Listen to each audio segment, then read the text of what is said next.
വഡോദരയിലെ നിർമ്മാണ കേന്ദ്രത്തിന് 2022 ഒക്ടോബറിലാണ് പ്രധാനമന്ത്രി നരേന്ദ്രമോദി തറക്കല്ലിട്ടത്. പ്രതിരോധ മേഖലയിൽ മേക്ക് ഇൻ ഇന്ത്യ പദ്ധതിയുടെ സാക്ഷാത്കാരമാണ് സ്വകാര്യ സൈനിക വിമാന നിർമ്മാണ കേന്ദ്രം. ഇന്ത്യയിൽ സൈനിക വിമാനങ്ങൾക്കായി സ്വകാര്യ മേഖലയിലുള്ള ആദ്യ ഫൈനൽ അസംബ്ലി ലൈൻ ആണ് ടാറ്റ എയർക്രാഫ്റ്റ് കോംപ്ലക്സ്. C-295 പദ്ധതിയുടെ കീഴിൽ 56 വിമാനങ്ങളാണ് ഉൾപ്പെടുന്നത്.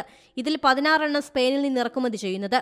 സ്പെയിനിന്റെ ഏവിയേഷൻ ബെഹമോത്ത് എയർബേസിലാണ് ഇവ എത്തിക്കുന്നത്.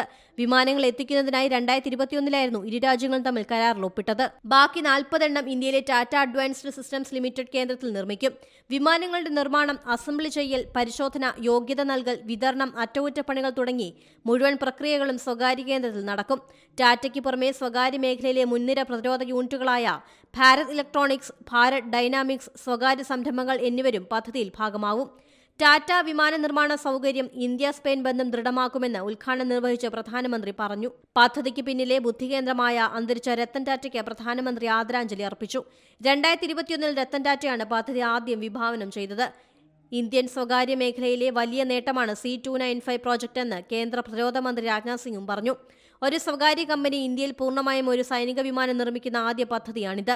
ഇന്ത്യയുടെ വ്യോമയാന മേഖലയ്ക്ക് പദ്ധതി വലിയ കരുത്തു പകരുമെന്നും അദ്ദേഹം കൂട്ടിച്ചേർത്തു. ഉദ്ഘാടന ചടങ്ങിൽ സ്പാനിഷ് പ്രധാനമന്ത്രി പെട്രോ സാഞ്ചേസും പങ്കെടുത്തു. International desk Zee Malayalam news. പുതിയ വാർത്തകളും വിശേഷങ്ങളും ഇനി വിരൽ തുമ്പിൽ. എല്ലാ ഡിജിറ്റൽ പ്ലാറ്റ്ഫോമുകളിലും ഇപ്പോൾ സീ മലയാളം ന്യൂസ് ലഭ്യം.